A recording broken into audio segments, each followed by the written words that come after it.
आज़ादी का अमृत महोत्सव मनाने के लिए शोभा उर्दू की जानिब से इस तकरीब का एहतमाम किया गया है।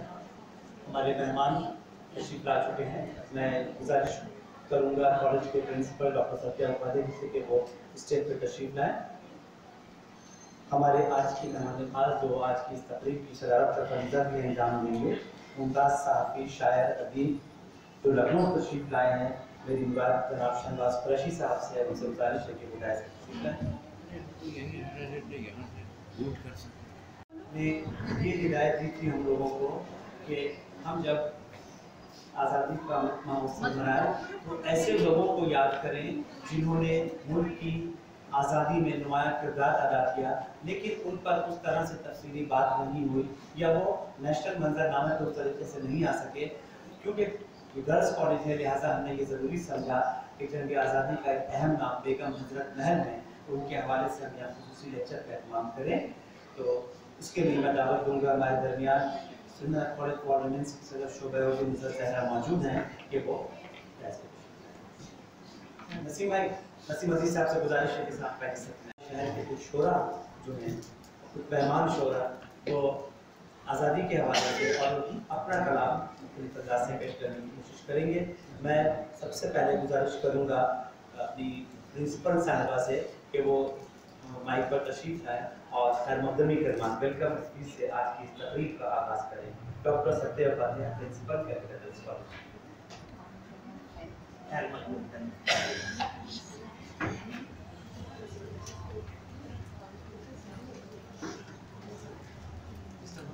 वानी वानी का लफ्ज़ है ना, वकील भाई वानी वानी कैसे हम आगे बोल दिया।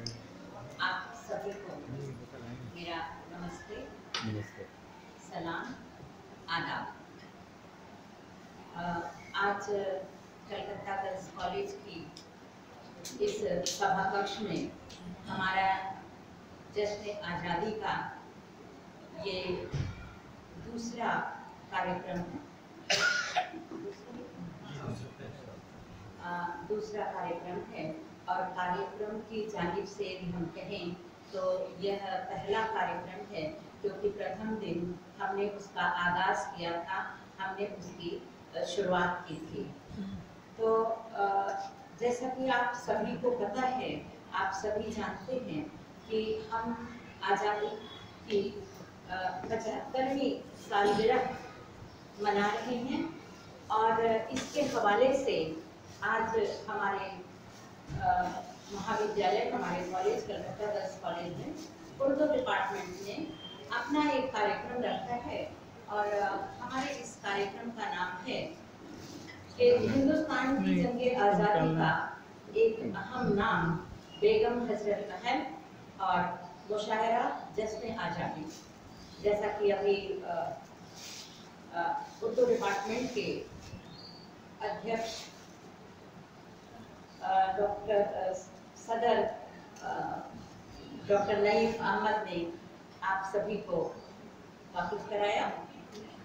सर्वप्रथम मैं अपने इस सभा कक्ष में उपस्थित आज के इस कार्यक्रम के अध्यक्ष सदर जनाब शहनवाज कुरैशी साहब, एडिटर सहफत लखनऊ से जो हमारे बीच में पधारे हैं, professor Mujahab Zohra, HOD department of Urdu, Surendranath college for women, कवि पुंगो जनाब नसीम अजीज, डॉक्टर अकील अहमद अकील, सबुक्ता यास्मीन गजल, जनाब शाहिद नूर, जनाब इरशाद आरजू, मोहतरमा नगमा नूर, डॉक्टर अहमद मिराज, इन सभी का तहे दिल से स्वागत करती हूँ। आप सबका बहुत बहुत स्वागत है, हार्दिक अभिनंदन है कि आप हमारे साथ हमारे इस कार्यक्रम में यहाँ पर उपस्थित हैं। हमारे महाविद्यालय के, हमारे कॉलेज के तमाम शिक्षक, तमाम छात्राएं और हमारे शिक्षाकर्मी मित्र भी यहाँ पर उपस्थित हैं आज के कार्यक्रम में। उन सभी का तहे दिल से स्वागत है, आप सबका अभिनंदन है। जैसा कि हम सभी जानते हैं और हमने कई बार इस बात का जिक्र भी किया है कि इस तरह के आज़ादी का यह जश्न हम जो मना रहे हैं उसमें इतिहास के पन्नों में जो खो से गए हैं हमारे जश्न आज़ादी के जो महापुरुष, जो महामहिलाएं जिन्होंने इस जंग में अपनी आहुति दी, उनको हम एक बार पुनः याद करें, उनके प्रति अपनी श्रद्धा ज्ञापित करें, उन्हें अपना आदर और सम्मान दें और अपनी पीढ़ियों को उनके किए गए कार्यों से अवगत कराएं। हमारे इस पूरे एक साल व्यापी इस कार्यक्रम का यही उद्देश्य है और इस तरह से डिपार्टमेंट वाइज कार्यक्रम करके संभवतः हम अपने इस उद्देश्य में सफल होंगे और आप सब से हमारी ये गुजारिश है कि इसी तरह आप सब हमारे साथ हमारे प्रत्येक कार्यक्रम में बने रहें। आप सबका एक बार पुनः इस कार्यक्रम में हार्दिक स्वागत है, अभिनंदन है। धन्यवाद। मैं चाहूँगा कि पहला सेशन जो हमारा है, मोहतरमा नुसरत ज़हरा जो है बेगम हज़रत महल की कारनामों पर अपनी गुफ्तगू रखेंगी। मैं उनसे गुजारिश करूँगा कि तशरीफ़ लाएँ और जंग आज़ादी का एक अहम नाम बेगम हज़रत महल, उनके हवाले से अपनी बात रखें। हम तो चाह रहे थे कि उन पर डॉक्यूमेंट्री, एक फ़िल्म भी है फिल्म डिवीज़न वालों की, लेकिन अभी क्योंकि कुछ परेशानी इस वजह से, लेकिन किसी और मौके पे वो फ़िल्म हम ज़रूर कॉलेज में दिखाएंगे। तशरीफ़ लाएगी नुसरत ज़हरा। स्टेज पे मौजूद मोहतरमा प्रिंसिपल साहिबा और शाहनवाज़ कुरैशी साहब और डॉक्टर नईम अनी साहब और हमारे मुअज़्ज़ज़ सामीन कराम, आदाब अर्ज़ है। ये हमारे लिए बड़े फ़ख्र की बात है कि आज यहाँ इस कॉलेज में आज़ादी का महाउत्सव मनाया जा रहा है और उसमें बेगम हज़रत महल को याद किया जा रहा है। ये मेरे लिए ख़ास एक बहुत ही इज़्ज़त अफ़ज़ा बात है कि मैं चूँकि उस ख़ानदान से ताल्लुक़ रखती हूँ, ये मेरी खुशनसीबी है कि मैं बेगम हज़रत महल की पड़पोती होने की हैसियत से आज यहाँ मौजूद हूँ और कुछ अपने टूटे फूटे अल्फाज में उनके बारे में कुछ कहने की कोशिश करूँगी। तो मैं चाहती हूँ कि अपनी तकरीर का आगाज़ बेगम हज़रत महल की ही पोत बहू यानी ममलिकत बद्र साहबा की जो एक नज़्म है मलका अवध, उसके चंद अशार से अपनी तकरीर का आगाज़ करना चाहूँगी। मुलाज़ा फरमाएँ कि बद्रुन्निसा कहती हैं कि निस्वानियत की अज़्म की रूहें रवां बनी, निस्वानियत के अज़्म की रूहें रवां बनी, आलम की जान क्या कहूँ जाने जहाँ बनी, बिखरा के निकली जुल्फ़े बगावत जोदोश पर, आज़ादी अवध का उभरता निशां बनी, ठुकराई राजमाता ने जनरल की पेशकश, मंजूर करके तर्क वतन मेहमा बनी, ए मलका अवध तेरी हिम्मत पे सत सलाम, ए मलका अवध तेरी हिम्मत पे सत सलाम, जुल्मत में कौम के लिए तू कह कशां बनी। हज़रत महल के जिनका असल नाम मोहम्मदी बेगम था, आपका ताल्लुक़ फैज़ाबाद के एक महज़्ज़ब घराने से था। हज़रत महल के वाजिद अली शाह के हरम में आने का वाक़या बड़ा दिलचस्प है, लेकिन चूँकि मौजू को मद्देनज़र रखते हुए बस मुख्तसरन ये जान ले कि अम्मन और इमामन दो कुटनियाँ थीं। कुरैशी साहब ज़्यादा जानते होंगे कि कुटनियाँ किसे कहते हैं, कि ये लखनवी लफ्ज़ है कि कुटनियाँ उन्हें कहते हैं जो औरत ख़बरगिरी का काम किया करती थीं। तो ये दो कुटनियाँ जब बेगम हज़रत महल के घर में आती हैं तो उनकी खूबसूरती और हुनरमंदी से इतना ज़्यादा मुतासिर होती हैं कि वाजिद अली शाह को उनका तारुफ़ करवाती हैं। लिहाजा अल-मुख्तसर वाजिद अली शाह की ज़ौजियत में बेगम हज़रत महल आती हैं और जब बेगम हज़रत महल वाजिद शाह के हरम में दाखिल होती हैं तो उन्होंने अपनी सलाहियतों और मुख्तलिफ़ अमूर की अंजामदही के अंदाज से अपने लोगों को इतना मुतासिर किया कि उनके खुस्र अमजद अली शाह ने आपको इफ्तिखारुन्निसा के लक़ब से नवाजा, आपको इफ्तिखारुन्निसा का ख़िताब दिया और वाजिद अली शाह ने आपको महक परी का ख़िताब दिया। और इसी ख़िताब का ज़िक्र वाजिद अली शाह अपनी किताब महल खाना शाही में सफ़ा नंबर 72 में यूँ करते हैं कि वसातत जो अमन इमामन ने की, मेरे घर में आई ज़नी खानगी, पसीना था खुशबू में उसका गुलाब, परी थी महक उसने पाया ख़िताब, बहुत उस परी रूह का रुतबा बढ़ा कि पाया ख़िताब इफ्तिखारुन्निसा। शाही ख़ानदान के दस्तूर के मुताबिक ये था कि जब किसी भी मलका के घर फ़र्जंद की विलादत होती थी तो उन्हें महल के ख़िताब दिया जाता था। तो यही वजह है कि मोहम्मदी बेगम जब मिर्ज़ा बिजिस क़द्र रमज़ान अली की विलादत होती है तो आपको हज़रत महल के ख़िताब से नवाजा गया। अब हज़रत महल के इस मुख्तसर से तारुफ़ के बाद मैं उस तारीख़ी पस मंज़र को पेश करना चाहूँगी कि वो कौन सी वजूहात थी कि जिसने एक घरेलू खातून को एक जंगजू बहादुर मुजाहिदा आज़ादी बना दी।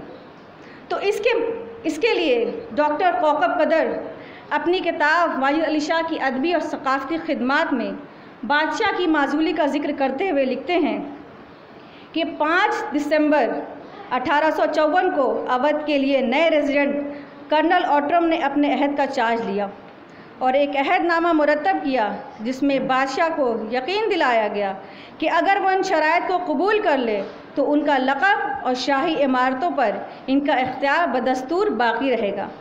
इनके अखराजात के लिए 12 लाख रुपए सालाना ज़ात ख़ास और 3 लाख सालाना अमले के ख़र्च के लिए दिए जाएंगे। यही सलूक इनकी नस्ल के इनके जानशीन के साथ भी होगा। और फिर 4 फरवरी 1856 को रेजिडेंट की बादशाह से मुलाकात हुई। बादशाह ने अहदनामा खुद लफ्ज़ व लफ्ज़ पढ़ा।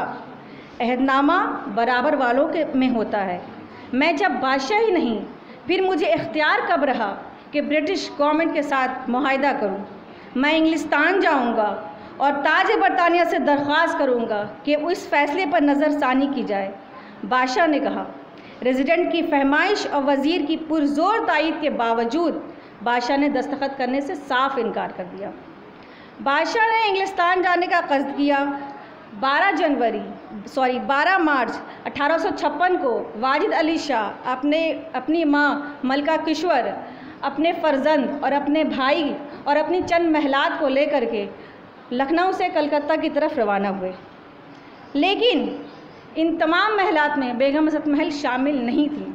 उसकी यही वजह है कि यहाँ से बेगम महल का अहम किरदार शुरू होता है कि क्या वजह थी कि बेगम हज़रत महल बादशाह के साथ कलकत्ते नहीं आई। क्योंकि बेगम हज़रत महल ये चाहती थी कि बादशाह कलकत्ते में रह कर के इक़्तिदार की बहाली की जद्दोजहद करे। और हज़रत महल के इसी जज्बे के मुतालिक असर हाजिर के मशहूर मौरिख़ रोशन तकी बादशाह की डायरी से ये बयान करते हैं कि बादशाह ने अपनी डायरी में इसका जिक्र किया है, मेरी महलात में से एक महल ऐसी है जो ये कहती है कि हमें अपने हक़ के लिए लड़ना चाहिए। बिना लड़े दुनिया में कोई चीज़ नहीं मिलती। इसलिए इसने ये भी कहा कि बिना मांगे तो माँ भी अपने बच्चे को दूध नहीं देती। तो आप बिना लड़े ये उम्मीद कैसे कर सकते हैं कि आप यहाँ से लंदन जाएं और आपको हक़ मिल जाए। तो आप ज़रा तसव्वुर करें और ज़रा मुलाहिज़ा फरमाएं कि बेगम हज़रत महल के इन जुमलों से ये पता चलता है कि वो अपना हक़ मांग कर नहीं बल्कि लड़कर हासिल करना चाहती थी। इनके दिल में आज़ादी के ख़िलाफ़, इनके दिल में अंग्रेज़ों के ख़िलाफ़ बगावत की एक लौ जल उठी थी और वक्त के साथ साथ इस लौ को तक़वियत मिलती रही। बादशाह लखनऊ से रुखसत हुए और बादशाह जैसे ही लखनऊ से रुखसत होते हैं लखनऊ पर अंग्रेज़ों का जुल्म सितम का दौर शुरू होता है। अवध का अमन व अमनान दरहम बरहम हो गया। अंग्रेज़ों ने सबसे पहले ताल्लुक़दार और ज़मींदार और सिपाहियों को बेदखल कर दिया। ताल्लुक़दारों की ज़मीनों पर कब्ज़ा कर लिया और उन्हें मजबूर किया कि वो हथियार डाल लें और कदम रसूल जैसी मुक़द्दस जगह पर अंग्रेज़ों ने उसको बारूद खाने में तब्दील कर दिया। छतर मंजिल के जो शाही घराने के अफराद जहाँ रहा करते थे उन्हें छतर मंजिल से निकाल दिया और बादशाह का एक कुतुब खाना कहा जाता है कि जिसमें 3 लाख से ज़्यादा किताबें थीं उसको बर्बाद कर दिया। और इस बर्बादी का जिक्र बादशाह यूँ करते हैं, घरों पर तबाही पड़ी शहर में, घरों पर तबाही पड़ी शहर में, खुदे मेरे बाज़ार हज़रत महल। इन हादसात और सानहात ने अवाम के दिल में अंग्रेज़ों के ख़िलाफ़ बगावत के जज्बे को हवा दी और मुख्तलिफ़ मकामात पर अंग्रेज़ों के ख़िलाफ़ पोशीदा तौर पर मीटिंग होने लगी। असर हाजिर के मौरिख़ रोशन तकी की किताब Lucknow 1847 to was the dusk of an era का अगर हम मुताला करें तो हमें वो तारीख़ें मिलती हैं कि किस तरह बेगम हज़रत महल जंग आज़ादी में आगे आगे बढ़ती चली गईं कि 3 मई 1857 को पहली बार अंग्रेज़ों ने हिंदुस्तानियों ने अपने अंग्रेज़ आकाओं के ख़िलाफ़ बगावत छेड़ दी, जिसके नतीजे में उन्हें फांसी की सज़ा दी गई। 10 मई 1857 को मीरठ छावनी से बगावत की लहर उठी जो पूरे हिंदुस्तान में फैल गई और इस बगावत में सिपाहियों के साथ साथ अवामुन्नास भी शामिल थी। 30 जून 1857 को लखनऊ चिन्हट के मुकाम पर हिंदुस्तानी फ़ौज और अंग्रेज़ी फ़ौज पहली बार एक दूसरे के मद्दे मुकाबिल हुई, जिसमें अंग्रेज़ी फ़ौज को शिकस्त हुई और उन्होंने रेजिडेंसी में पनाह ली। हिंदुस्तानी फ़ौज ने रेजिडेंसी का मुहासरा किया और अंग्रेज़ों के कदम उखड़ने लगे। हिंदुस्तानी फ़ौज की इस फतह के बाद अवध के ताल्लुकदार, ज़मींदार और उमरा ने यह ख्वाहिश जाहिर की कि शाही ख़ानदान का कोई फ़र्द इस बगावत की क़यादत करे और उन्होंने बादशाह की महलात और बेगमात से रुजू किया, लेकिन किसी ने भी हामी नहीं भरी, क्योंकि ये बात सब पे ज़ाहिर थी कि अंग्रेज़ों से मुकाबला करना एक गोया अपने जान को कुर्बान करना था, अपने जान की बाजी लगाना था। लेकिन फ़कत बेगम हज़रत महल थी कि जिन्होंने उठ खड़ी हुई और अंग्रेज़ों से मुकाबला करने के लिए अपने 14 साला बेटे बिरजीज़ क़द्र बहादुर को तख़नशी के लिए पेश कर दिया। और 15 जुलाई 1857 की वो तारीख़ है कि जब लाल बारादरी में 21 तोपों की सलामी के साथ बिरजीज़ क़द्र की ताजपोशी की रस्म अदा की गई।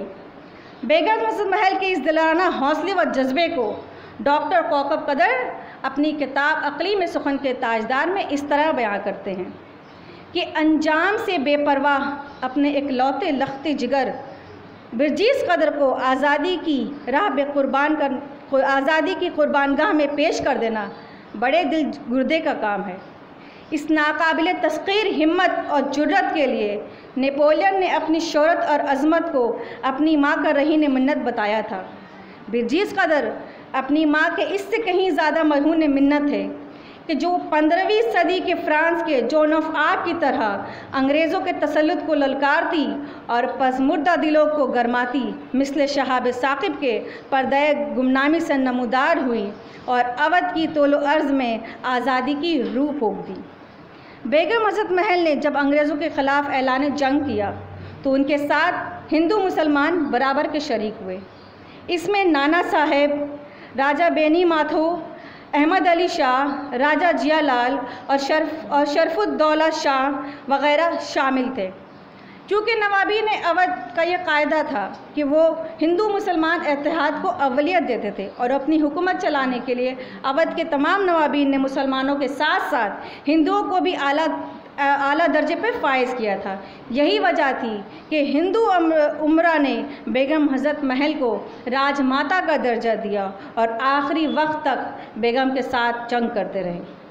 मिर्ज़ा बिरजीज़ क़द्र कि जिनकी उम्र उस वक्त कम थी, अपनी कम उम्री के बाद सल्तनत का दारोमदार, सल्तनत की बागडोर मलका आलिया हज़रत महल के हाथों में रही और उन्होंने पहला काम ये किया कि उन तमाम सिपाहियों को कि जिन्हें अंग्रेज़ों ने बेदखल कर दिया था दोबारा बहाल किया और उन तमाम सिपाहियों ने मलका आलिया के सामने ये कसम खाई कि वो अपनी आखिरी सांस तक अपने मुल्क पे अपनी जान को कुर्बान कर देंगी। 3 महीने तक हुकूमत हिंदुस्तानी फ़ौज ने रेसिडेंसी का मुहासरा किया और जब जनरल ऑट्रम के साथ एक बड़ी तादाद में ताज़ा दम फ़ौज लखनऊ पहुंच गई, तब सितंबर 1857 में आलमबाग में हिंदुस्तानी चौकी पर अंग्रेज़ों ने हमला कर दिया और इस हमले में कई हिंदुस्तानी सिपाही शहीद हो गए। और तारीख़ में मिलता है कि इस मोर्चे में बेगम हज़रत महल ख़ुद हाथी पर सवार होकर सिपाहियों की हौसला अफजाई करती रहीं और इस वाक़े का ज़िक्र हमें बादशाह की एक मलका बेगम सरफराज के ख़त में मिलता है जो बनाम अख्तर महल है। अब आप ज़रा अंदाज़ा लगाएं बेगम हज़रत महल की जुर्रत और दिलराना सिफत का कि किस तरह उन्होंने हाथी पर सवार होकर अंग्रेज़ों के ख़िलाफ़ जंग की। ख़ुद उनकी एक बेगम कहती हैं, मैं समझ नहीं सकती हज़रत महल ऐसी आफत की परकाला है, खुद हाथी पर बैठकर तिलंगों के आगे आगे फिरंगियों से मुकाबला करती है, आँख का पानी ढल गया, इसको हिरास मुतलक नहीं है। एक और ख़त जो शैदा बेगम का है कि जिन्होंने जाने आलम को ये ख़त बेगम हज़रत महल के कारनामे बताने के लिए लिखा था, तो वो शैदा बेगम लिखती हैं कि आपके जाने के 1 साल के बाद वो बलवाए आम हुए, वो मुसीबत आई कि खुदा दुश्मन को भी नसीब ना करे। हज़रत महल ने ऐसी बहादुरी दिखाई कि दुश्मन के मुंह फिर गए। बड़े जीदार औरत निकली, सुल्तान आलम का नाम कर दिया कि जिसकी औरत ऐसी मर्दाना वार काबिलियत रखती है तो उसका मर्द कैसा बहादुर होगा। फरवरी 1858 को मूसाबाग में तारीख़ी जंग हुई और इस मोर्चे में भी बेगम हज़रत महल खुद बनफ्स नफीस मौजूद थीं। 8 रोज़ तक जंग जारी रही। अंग्रेज़ों के पास आला किस्म के असलाह, बेहतरीन जंगी तंजीम और गद्दार हिंदुस्तानियों का साथ था और इन्हीं सब कमियों की वजह से शाही फ़ौज मुंतशिर हो गई और अंग्रेज़ों का तसल्लुत बढ़ता चला गया। 8 मार्च 1858 को पूरी तरह लखनऊ अंग्रेज़ों के कब्ज़े में आ गया।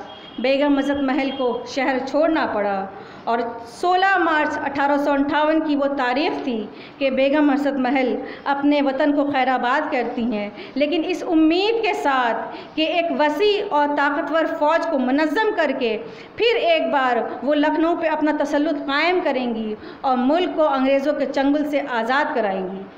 बेगम हज़रत महल बड़ी तादाद में अपने साथियों और फ़ौजियों के साथ गंगा पार करके ज़िला बहराइच के बोंदी के किले पहुंची और हिम्मत न हारते हुए एक बार फिर अवध के दूसरे इलाकों को अंग्रेज़ों के ख़िलाफ़ बगावत करने के लिए यकजा किया, जिसके नतीजे में एक ज़बरदस्त जंग छिड़ गई। इसी दौरान बरतानिया की रानी ने एक फरमान जारी किया और ये कहा गया कि अगर हिंदुस्तानी ताल्लुक़दार ज़मींदार जंग छोड़ दे और अपने हथियार डाल दे तो हुकूमत इनकी ज़मीनें वापस कर देंगी। बेगम हज़रत महल हिंदुस्तान की वो वाहिद मल्का थी जिन्होंने क्वीन विक्टोरिया के फरमान के जवाब में बिरजीस कदर की तरफ से जवाबी फरमान जारी किया और इस जवाबी फरमान की तारीख़ में बड़ी अहमियत है। अंग्रेज़ों को इसकी उम्मीद न थी कि कोई उनके फरमान के जवाब में जवाबी फरमान जारी करेगा। बेगम हज़रत महल ने लोगों को आगाह किया कि वो अंग्रेज़ों के झूठे वादों में ना आए।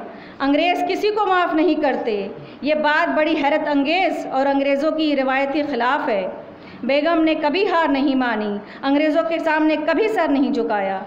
अंग्रेज़ों की पेंशन के पेशकश को ठुकराकर दिसंबर 1858 को उन्होंने बोंदी को भी अलविदा कहा और चंद वफादार सिपाहियों के साथ हिमालय की तराई के घने जंगलों में भटकती हुई 1859 में नेपाल पहुंची और 15 साल की उम्र में 7 अप्रैल 1879 को इस दुनिया से कूच कर गई और आपकी कब्र आज भी नेपाल काठमांडू में मौजूद है। बेगम हज़रत महल की इंतज़ामी सलाहियत, रियाया परवरी, मनसूबाबंदी और आज़ादी के तई जोश और जज्बे के हिस्से तारीख़ के औराक़ में बिखरे पड़े हैं। इनकी रियाया परवरी का ये आलम था कि उन्होंने हर महल्ले में एक शख्स को बसूरत मेयर मुंतखब किया था कि जिसके ज़िम्मा में ये काम था कि वो इस बात का ख़याल रखे कि उसके इलाके में कोई भूखा न सोए। और इस बात की तारीफ़ खुद बादशाह अपने कलाम में करते हैं, तू ही बाइसे ऐशो आराम है, तू ही बाइसे ऐशो आराम है, गरीबों की गमखार हज़रत महल। बेगम की मनसूबाबंदी की एक मिसाल मशहूर मौरख़ रोशन तकी बयान करते हैं कि किस तरह बेगम ने वाहिद अली शाह को फोर्ट विलियम से आज़ाद कराने का मंसूबा बनाया। गर्चा बदकिस्मती से यह मंसूबा कामयाब ना हो सका, लेकिन ज़रा मंसूबे पे गौर करें कि किस तरह एक औरत ये अज़्म रखती है कि वो अपने शौहर को अंग्रेज़ों के चंगुल से छुड़ा लेगी।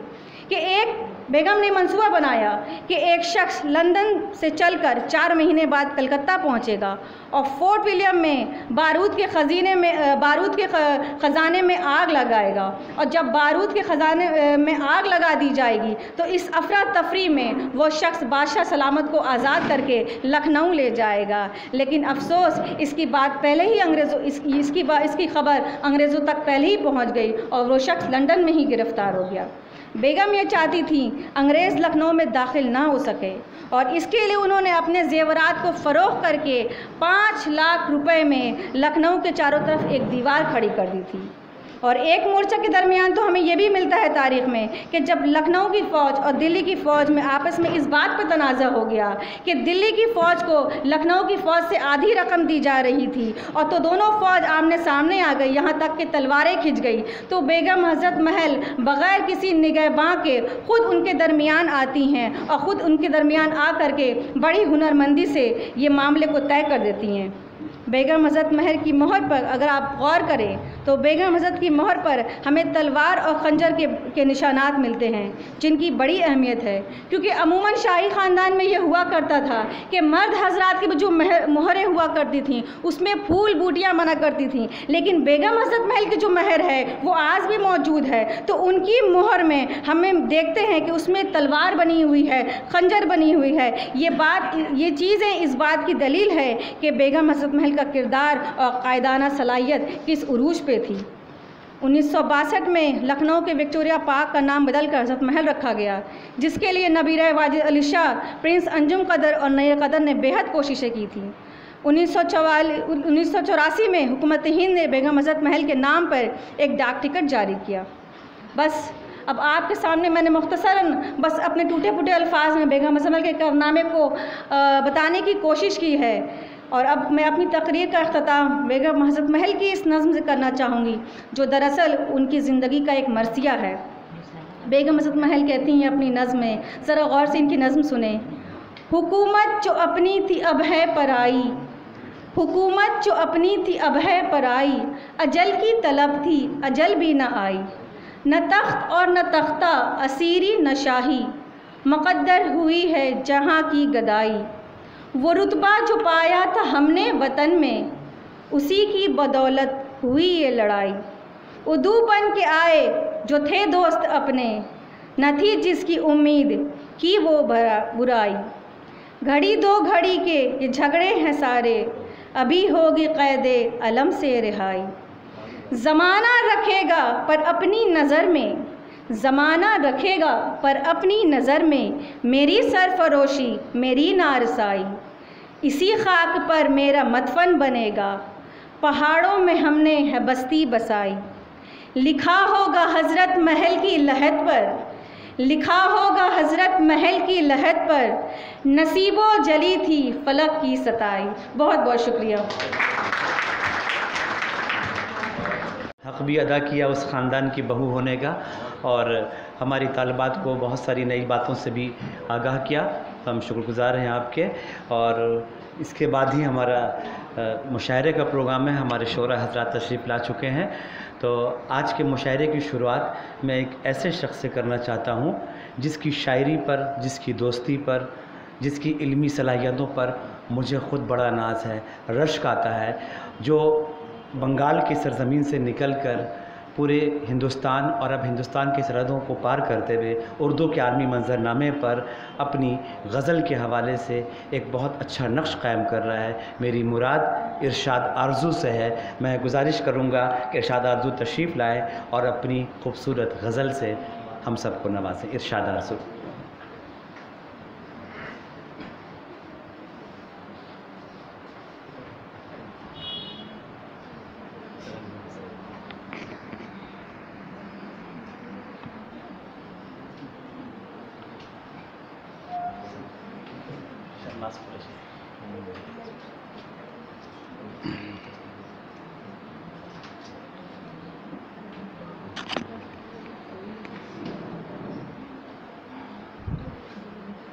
सदर मुशायरा मोहतरम शाहनवाज़ कुरैशी साहब, स्कूल के इस कॉलेज के प्रिंसिपल और हमारे बड़े भाई सदर शोबे उर्दू डॉक्टर नईम अनीस, स्टेज पर तशरीफ़ फरमा दीगर हज़रात, ख़वातीन हज़रात, पहली बार इस कॉलेज के इस हॉल में हाज़िर हुआ मुशायरे के हवाले से, और मैं देख रहा हूँ कि अब तक कम ही शोरा तशरीफ़ रखते हैं। शायद कुछ लोग और रास्ते में हों तो बात बने। मैं शेर पढ़ता हूँ, गज़ल का मतलब हाजिर करता हूँ, मुलाज़ा फरमाएं। नमरूद की तरह है ना शद्दाद की तरह, नमरूद की तरह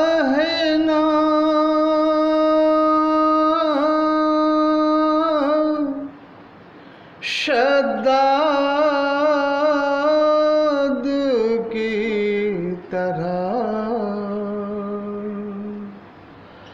मेरा जुनून इश्क है फरहाद की तरह। मेरा जुनून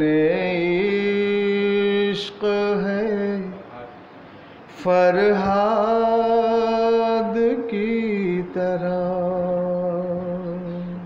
शेर मुलाज़ा फरमाए। रह रह के क्यों खटकती हैं,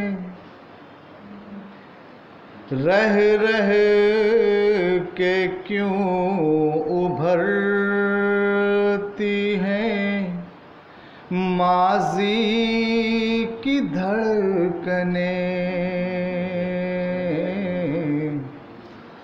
रह रह के क्यों उभरती हैं माज़ी की धड़कनें। है कौन मेरे दिल में बसा याद की तरह। है कौन मेरे दिल में बसा याद की तरह। ऐ गर्दिशे ज़माना अगर तू है संग दिल, ऐ गर्दिशे ज़माना अगर तू है संग दिल। मैं भी तो अज़्म रखता हूँ फौलाद की तरह। मैं भी तो अज़्म रखता हूँ फौलाद की तरह। और इसमें बेशतर ख़वातीन अदब की तालिबा होंगी, गज़ल पढ़ रही होंगी, गज़ल समझ रही होंगी। हाजिर करता हूँ शेर। कैसे न ये बने मेरी पहचान दोस्तों, कैसे न ये बने पहचान दोस्तों। कैसे न ये बने मेरी पहचान दोस्तों। मैंने गज़ल को पाला है औलाद की तरह। मैंने गज़ल को पाला है औलाद की तरह। वो भी गमे जुदाई में टूटा हुआ सा है। वो भी गमे जुदाई में टूटा हुआ सा है। मैं भी हूँ मुंतशिर दिले बर्बाद की तरह, मैं भी हूँ मुंतशिर दिले बर्बाद की तरह। और मक्ता पेश करता हूँ। एहसास को पिलाया है अपने जिगर का खून, एहसास को पिलाया है, एहसास को पिलाया है अपने जिगर का खून। अब कौन शेर कहता है इरशाद की तरह, अब कौन शेर कहता है। कैसे न ये बने मेरी पहचान दोस्तों, मैंने गज़ल को पाला है औलाद की तरह। बहुत शुक्रिया।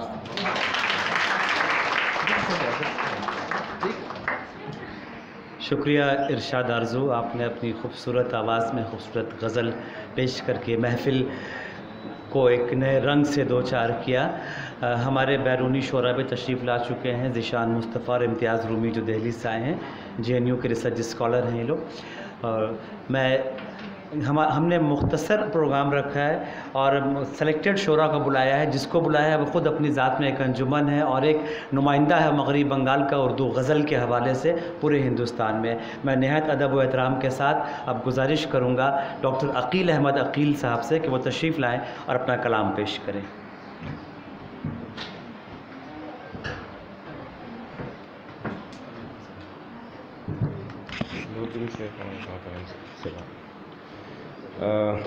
सबसे पहले रिस्पेक्टेड प्रिंसिपल और आज के इस जलसे के सदर मोहतरम शहनवाज कुरैशी साहब और शोबे उर्दू के सदर मोहतरम प्रोफेसर नईम अनीस साहब, जिन्होंने ज़िंदगी का बहुत बड़ा हिस्सा दिया है इस कॉलेज को, इस डिपार्टमेंट को, हमारे मदहरी साहब और बहुत ही अच्छा मकाला पेश किया है इन्होंने नुज़रत साहिबा ने। और इरशाद आरज़ू जब गज़ल पढ़ दें उसके बाद फिर तरन्नुम से पढ़ने की हिम्मत नहीं होती है बहुतों की। फिर भी मैं 2-3 शेर सुनाता हूँ, सुन लें। अरे रुकिए ना, 2-3 शेर सुनने पहले कि जिस तरफ तुम थे उधर देखा नहीं।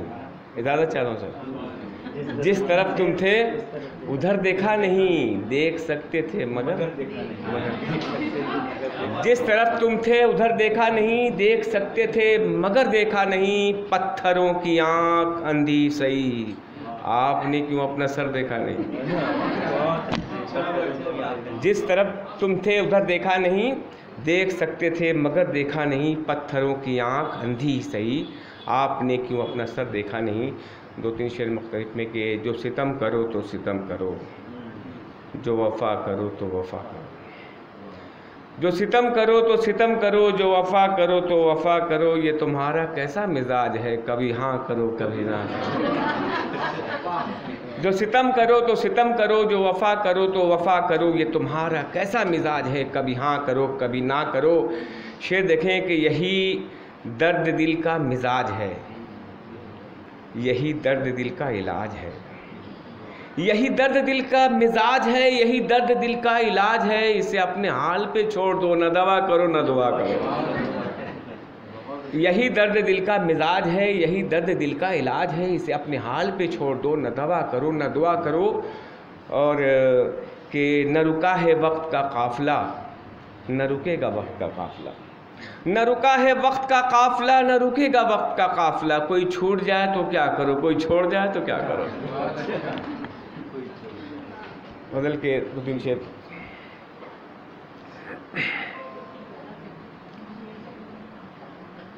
पानी की बूंद बूंद को सहरा तरस गया,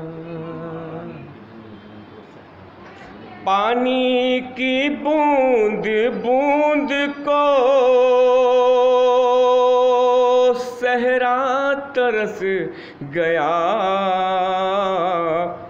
दरिया के पास टूट के बादल बरस गया,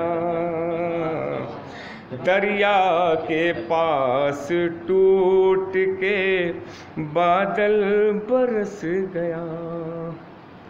ऐ जिंदगी बताओ तेरा हुस्न क्या हुआ। तो बस चाहता हूँ सर। ऐ जिंदगी बता वो तेरा हुस्न क्या हुआ, हल्की सी आँच क्या लगी चेहरा झुलस गया।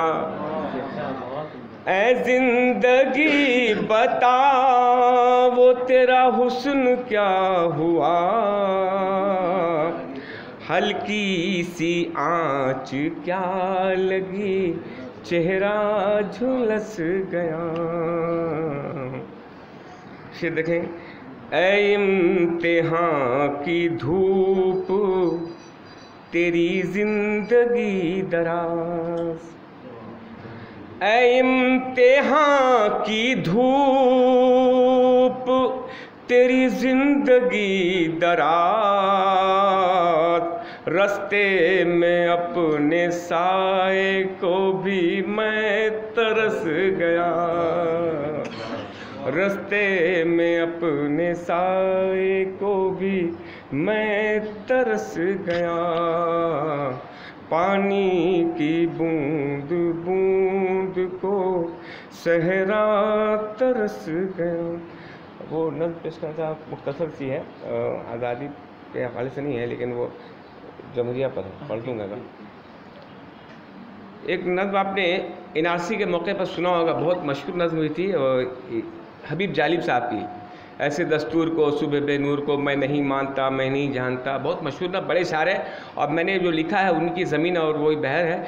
लेकिन सब कुछ के बावजूद मेरा ये कला, मेरी ये नज़्म उनका जवाब नहीं है, ना मेरा कोई उनका मुकाबला है। बहुत अजीम शायर थे, लेकिन कोशिश है, यहाँ का पस मंज़र अलग है हिंदुस्तान का और पाकिस्तान का अलग है। वो पाकिस्तान के शायर थे वहाँ, लेकिन यहाँ कॉन्स्टिट्यूशन हमारी जान है, हम कॉन्स्टिट्यूशन कैसे छोड़ सकते हैं। हम कहते हैं यहाँ का शायर क्या पैगाम पेश करता है, मुलाज़ा फरमाएँ तो। जी सर, बिल्कुल बिल्कुल बिल्कुल। और उसी के लिए मैंने लिखी थी, बहुत ताज़ा नज़्म है। जी बिल्कुल, ताज़ा तरीन पेश कर रहा हूँ।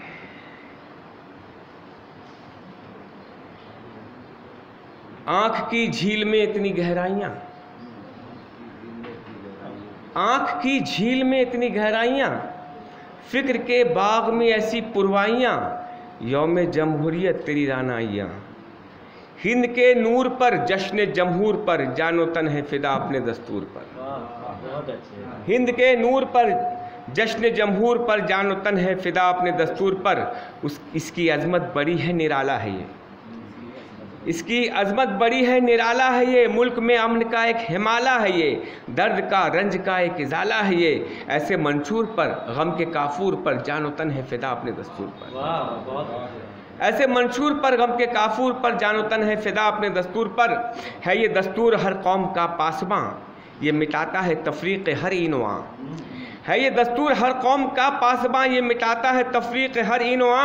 इस पे नाजा है इस पे नाजा है आईने हर गुलसिता, और दिल है कुर्बान सुबह मसरूर पर, दिल है कुर्बान उस सुबह मसरूर पर, दिल है कुर्बान सुबह मसरूर पर, जानो तन है फिदा अपने दस्तूर पर। देखें कि रक्स फ़िरका परस्ती है करती यहाँ, रक्स फ़िरका परस्ती है करती यहाँ, लाख हम पर गिराती रहे बिजलियाँ, हम बनाते रहेंगे मगर आशियाँ, हम बनाते रहेंगे मगर आशियाँ, हम तो मिटते हैं आइन के तूर पर, जानो तन है फिदा अपने दस्तूर पर।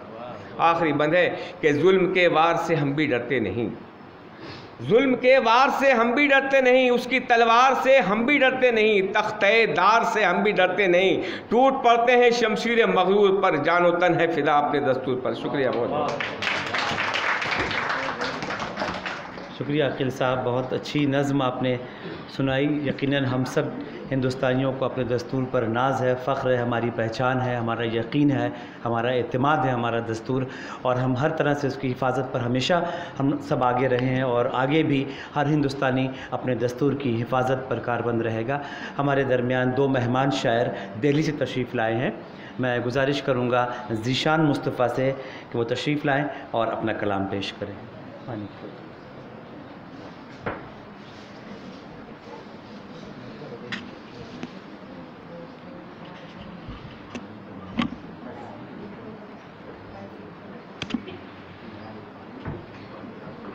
मुअज़्ज़ज़ ख़वातीन व हज़रात, अस्सलामु अलैकुम रहमतुल्लाहि व बरकातुहू। और डाइस पे बैठे हुए मोहतरमा प्रिंसिपल साहिबा, सदर महफ़िल जनाब शाहनवाज़ कुरैशी साहब, और हमारे सरपरस्त मुरब्बी सदर शोबा उर्दू और डॉक्टर नईम अनीस साहब, इन सब के शुक्रिया के साथ मैं अपना कलाम आपकी गोश गुजार करता हूँ। उम्मीद है कि इंशाअल्लाह आपको पसंद आएगा।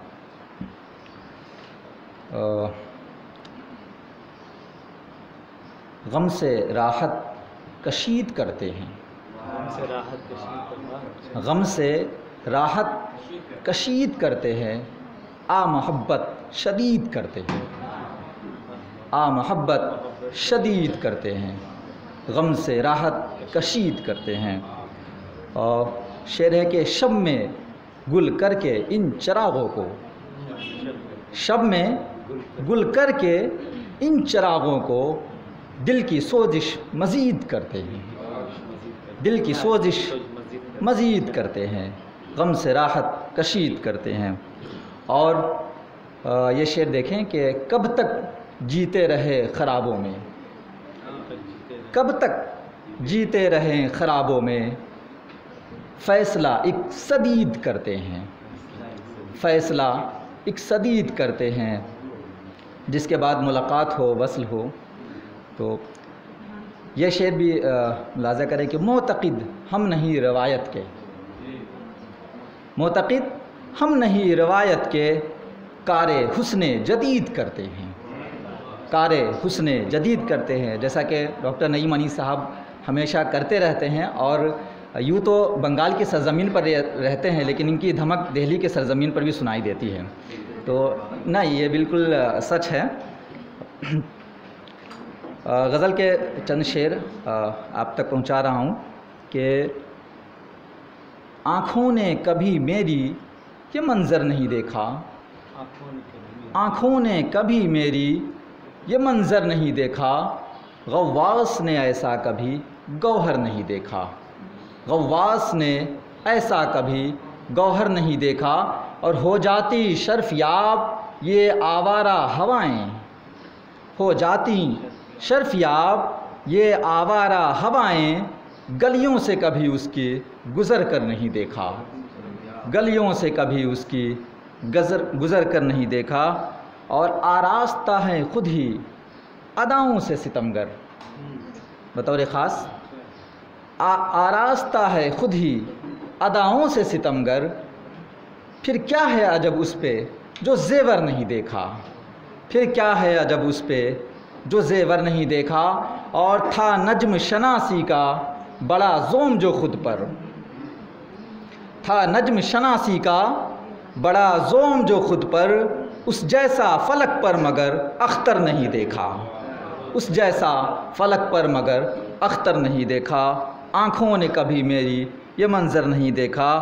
और थी उनकी सखावत तो समंदर की तरह से, थी उनकी सखावत तो समंदर की तरह से, अफ़सोस के महरूम ने लंगर नहीं देखा, अफ़सोस के महरूम ने लंगर नहीं देखा।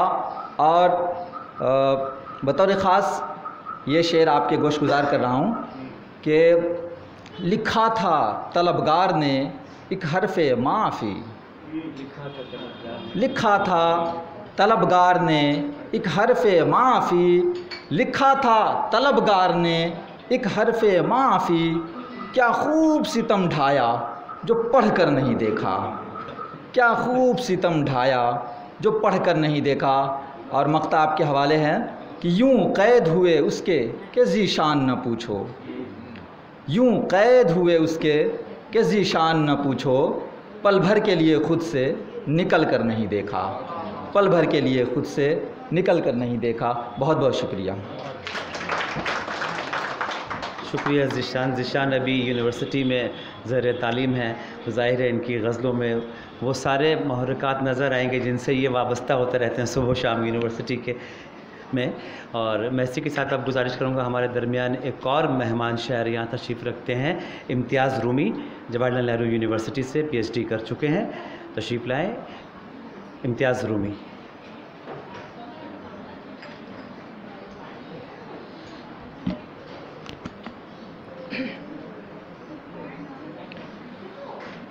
मोहतरम डॉक्टर नईम अनीस साहब क़िबला और प्रिंसिपल मोहतरमा और यहाँ बैठे हुए तमाम हाज़रीन, सबकी खिदमत में सलाम अर्ज़ है। मैं सदर मुशायरा की इजाज़त से एक नज़्म और एक गज़ल पेश कर रहा हूँ। चूँकि ये मुशायरा जश्न आज़ादी की मुनासबत से है, तो इसलिए मैं चाहता हूँ कि एक नज़्म है जो किश्वर हिंदुस्तान के उन्वान से हिंदुस्तान पर मैंने लिखी है, तो वो नज़्म मैं चाहता हूँ कि आपके सामने पेश करूँ। तो मुलाज़ा फरमाएं। तेरी रिफ़ात क्या बयां हो किश्वर हिंदुस्तान, तेरी रिफ़ात क्या बयां हो किश्वर हिंदुस्तान, मेरी हस्ती तुझ में शामिल तू ही मेरा पासबां, और तुझ में है लालो गोहर सर्वे चमन मौजे सुरूर, तुझ में है लालो गोहर सर्वे चमन मौजे सुरूर, तेरे तूलो अर्ज़ में कोहे दमन आबे रवां, तेरे तूलो अर्ज़ में कोहो दमन आबे रवां। और शेर देखें कि जलवज़ारो सब्ज़ारो लालज़ारो रेगज़ार, जलवज़ारो सब्ज़ारो लालज़ारो रेगज़ार, नग़्मो आहंग बरबत साज़नो तुझमें नेहा, नग़्मो आहंग बरबत साज़नो तुझमें नेहा। और तेरे अंदर एक समंदर खूबियों का मोजज़न, तेरे अंदर एक समंदर खूबियों का मोजज़न, तेरी रिफ़ात को पहुँच सकता नहीं ये आसमां, तेरी रिफ़ात को पहुँच सकता नहीं ये आसमां। और ये शेर देखें कि कूज़े गुल हिंद है कसरत में वहदत की मिसाल, कूज़े गुल हिंद है कसरत में वहदत की मिसाल, आलमे नासूत में है इतनी वसात अब कहाँ, आलमे नासूत में है इतनी वसात अब कहाँ। और तू ज़मीं से आसमां तक नूर से मामूर है, तू ज़मीं से आसमां तक नूर से मामूर है, तेरे सीने में है पोशीदा कई कुतुब ज़मां, तेरे सीने में है पोशीदा कई कुतुब ज़मां। और इस जहाने रंगबू में है तेरा यकता वजूद, इस जहाने रंगबू में है तेरा यकता वजूद, सारे आलम पर यकीनन तेरी अज़मत है आयां, सारे आलम पर यकीनन तेरी अज़मत है आयां। और एक है मिट्टी हमारी एक हम सबका वतन, एक है मिट्टी हमारी एक हम सबका वतन, मुख्तलिफ़ होकर भी हैं बाहम दिगर हम दोस्तां, मुख्तलिफ़ होकर भी हैं बाहम दिगर हम दोस्तां। और तू है तहज़ीब व तमद्दुन, तू है तहज़ीब व सक़ाफ़त और तमद्दुन का अमी, तू है तहज़ीब व सक़ाफ़त और तमद्दुन का अमी, तू है तहज़ीब व सक़ाफ़त और तमद्दुन का अमी। तेरी धरती पर बसे मुफलिस गरीबो हुक्मरां, तेरी धरती पर बसे मुफलिस गरीबो हुक्मरां। और ताअबद बाक़ी रहे तहज़ीब यहाँ गंगो जमन, ताअबद बाक़ी रहे तहज़ीब यहाँ गंगो जमन, तेरी शादाबी में मुज़मर है फ़कत अमनो अमा, तेरी शादाबी में मुज़मर है फ़कत अमनो अमा। और गुंचे इल्मो सुखन तुझ में है कितनी बोलियाँ, गुंचे इल्मो सुखन तुझ में है कितनी बोलियाँ, जो दिलों को जोड़ दे शीरीं सुखन उर्दू ज़बां, जो दिलों को जोड़ दे शीरीं सुखन उर्दू ज़बां। तेरी शादाबी न होगी ख़त्म प्यारे वतन, मुख्तलिफ़ अक़वाम मिल्लत का है तू एक गुलसितां। और मिट नहीं सकता जहाँ से कायम व दायम है तू, मिट नहीं सकता जहाँ से कायम व दायम है तू। हो गए हैं सब फना आए गए कितने यहाँ, हो गए हैं सब फना आए गए कितने यहाँ। और आँच आ सकती नहीं तुझ पर कभी ए खाके हिंद, आँच आ सकती नहीं तुझ पर कभी ए खाके हिंद। सर हथेली पर लिए फिरते हैं हम नोके सिना, सर हथेली पर लिए फिरते हैं हम नोके सिना। और तू सरूदे दोष है या बादनोश हल्का बगोश, तू सरूदे दोष है या बादनोश हल्का बगोश। 100,000 अंजुम यहाँ है कारवां दर कारवां, 100,000 अंजुम यहाँ है कारवां दर कारवां। और नग़्मे खुसरो सदाए संत सूफ़ी हक़ हो, नग़्मे खुसरो सदाए संत सूफ़ी हक़ हो। तू निशान लुत्फ़ जाँ जन्नत निशां बाग़े जना। और है ये रूमी की दुआ जाने जहाँ हिंदुस्तान, है ये रूमी की दुआ जाने जहाँ हिंदुस्तान। तू रहे आबाद गुलशन की तरह गौहर फ़िशां, तू रहे आबाद गुलशन की तरह गौहर फ़िशां। और एक मुख्तसर गज़ल पेश करके मैं इजाज़त चाहता हूँ कि दुनिया में है तो गम ही शब व रोज़ खाइए, दुनिया में है तो गम ही शब व रोज़ खाइए। दिल का है क्या इसे तो जलाते ही जाइए, दिल का है क्या इसे तो जलाते ही जाइए। और किसको पड़ी हुई है ख़बर ले भी किस लिए, किसको पड़ी हुई है ख़बर ले भी किस लिए। बारे हयात आप ही सर पर उठाइए, बारे हयात आप ही सर पर उठाइए। और ये शेर देखें, कहने को ज़िंदगी है मगर मौत ही तो है, कहने को ज़िंदगी है मगर मौत ही तो है।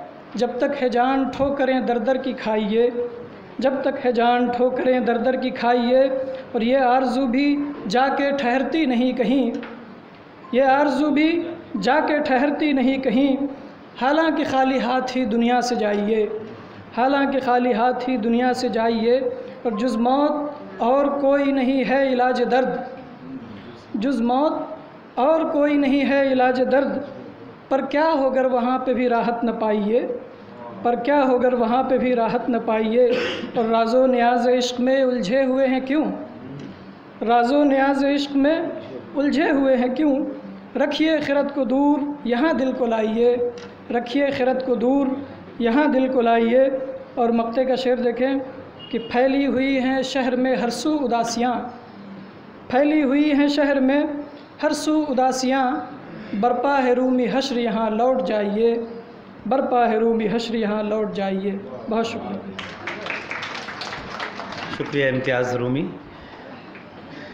अब मैं गुजारिश करूँगा, हमारे दरमियान एक ऐसे शायर मौजूद हैं जो मग़रिब बंगाल के शेरी मंज़रनामे पर तो अपनी शनाख्त रखते ही हैं, साथ ही साथ हिंदुस्तान से बाहर भी अपनी शायरी से लोगों की तवज्जो अपनी जाति में मबज़ूल करवा लेते हैं। मेरी मुराद शाहिद नूर साहब से है कि वो तशरीफ़ लाएँ और अपना कलाम पेश करें। शाहिद नूर।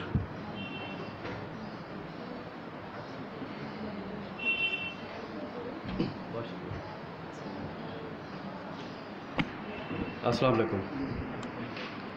बहुत बहुत शुक्रिया नईम भाई कि आपने इस खूबसूरत मुशायरे का हिस्सा बनाया। अच्छा एक बात, प्रिंसिपल साहिबा ने कोई पाबंदी लगा रखी क्या कि आप दाद नहीं दें, ऐसी कोई पाबंदी है क्या? प्रिंसिपल साहिबा तो खूब दान दे रही है। आप मुशायरे में हैं, आप इंजॉय करें, है ना। बच्चे प्रिंसिपल के सामने बोलते वही मैं देख रहा हूँ, मैं वही देख रहा हूँ। चलिए, मतला और अशार पेश खिदमत है। साहब सदर की इजाज़त। अर्ज़ किया है कि वो यूं भी किया करते हैं तशहीर हमारी। नसीम भाई, वो यूं भी किया करते हैं तशहीर हमारी, डीपी पे लगा लेते हैं तस्वीर हमारी। वो यूं भी किया करते हैं तशहीर हमारी। बिल्कुल इंजॉय करें, आप मुशायरे में हैं। डीपी पे लगा लेते हैं तस्वीर हमारी। और शेर देखें कि मिस्मार हमें करना तो बुनियाद से करना, मिस्मार हमें करना तो बुनियाद से करना, हम चाहते हैं फिर से हो तामीर हमारी। मिस्मार हमें करना, मिस्मार हमें करना तो बुनियाद से करना, हम चाहते हैं फिर से हो तामीर हमारी। और ये शेर के जिस दिन से कलम आपने होठों से लगाया, जिस दिन से कलम आपने होठों से लगाया, निखरने लगी उस दिन से तहरीर हमारी। जिस दिन से कलम आपने होठों से लगाया, उस दिन से निखरने लगी तहरीर हमारी। ये शेर देखें कि एक और मतलब आपकी समातों के हवाले, अब के इस तरह के ताल्लुक़ में खसारा नहीं है, अब के इस तरह के ताल्लुक़ में खसारा नहीं है, वो अगर खुश है तो नुकसान हमारा नहीं है। अब के इस तरह के ताल्लुक़ में खसारा नहीं है, वो अगर खुश है तो नुकसान हमारा नहीं है। इश्क में डूब गया जो भी वो बस डूब गया। अकील भाई, इश्क में डूब गया जो भी वो बस डूब गया, इस समंदर का कहीं कोई किनारा नहीं है। इश्क में डूब गया जो भी वो बस डूब गया, इस समंदर का कहीं कोई किनारा नहीं है। तुम जो इस तरह हर एक शख्स को दुख देते हो, तुम जो इस तरह हर एक शख्स को दुख देते हो, क्या ज़माने में कहीं कोई तुम्हारा नहीं है। तुम जो इस तरह हर एक शख्स को दुख देते हो, क्या ज़माने में कहीं कोई तुम्हारा नहीं है। ये शेर के ये भी सच है कि हमें चाहने वाले हैं बहुत, ये भी सच है कि हमें चाहने वाले हैं बहुत, ये भी सच है कि यहाँ कोई हमारा नहीं है। ये भी सच है, ये भी सच है कि हमें चाहने वाले हैं बहुत, ये भी सच है कि यहाँ कोई हमारा नहीं है। मेरे महबूब के चेहरे से है रोशन सब कुछ। तो जो चाहता हूँ, बहुत अच्छा पढ़ा आप लोगों ने। मेरे महबूब के चेहरे से है रोशन सब कुछ, मेरे कमरे में कोई चांद सितारा नहीं है। मेरे महबूब के चेहरे से है रोशन सब कुछ, मेरे कमरे में कोई चांद सितारा नहीं है। और मक्ता सुने के शायरी सुन के भी जो खुश नहीं होता शाहिद, शायरी सुन के भी जो खुश नहीं होता शाहिद, वो कोई और है, वो दर्द का मारा नहीं है। शुक्रिया शाहिद साहब, बहुत तजर्बों की रोशनी में अपने जज्बात का एहसास कर रहे थे। है अब जाहिर है कि वो उन्हें तजर्बे ये कहाँ से मिलते हैं उसकी झलक आपको अभी मिल जाएगी। मैं महफ़िल को मज़ीद दोबारा करने के लिए नगमा नूर साहिबा से गुजारिश कर रहा हूँ कि वो तशरीफ़ लाएँ और अपना कलाम पेश करें। देखिए आपको अंदाज़ा हो जाएगा शाहिद नूर साहब की शायरी में असर कहाँ से आ रहा है। हाँ नहीं, अब मुकम्मल हो गया। एक मिसरा था, अभी दूसरा मिसरा आ गया, शेर मुकम्मल हो गया।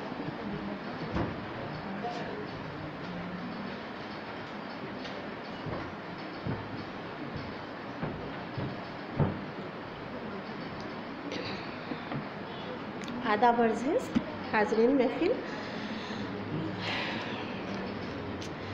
मैं पेपर कहाँ वहाँ सदर मोहतरम से इजाज़त चाहती हूँ। यहाँ मेरी बहनें मौजूद हैं, ख़ास तौर से आपको सुनाना चाहती हूँ।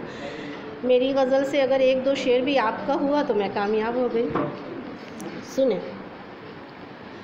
अभी की लड़कियाँ सब्ज़ी भी काट सकती हैं, अभी की लड़कियां सब्ज़ी भी काट सकती हैं और अपने पैर की बेड़ी भी काट सकती हैं, और अपने पैर की बेड़ी भी काट सकती हैं। खफा हो तुम, लाउड कर दीजिए। खफा हो तुम तो ये मेहंदी के बेल बूटे क्या, खफा हो तुम तो ये मेहंदी के बेल बूटे क्या, ये पत्तियाँ तो हथेली भी काट सकती हैं।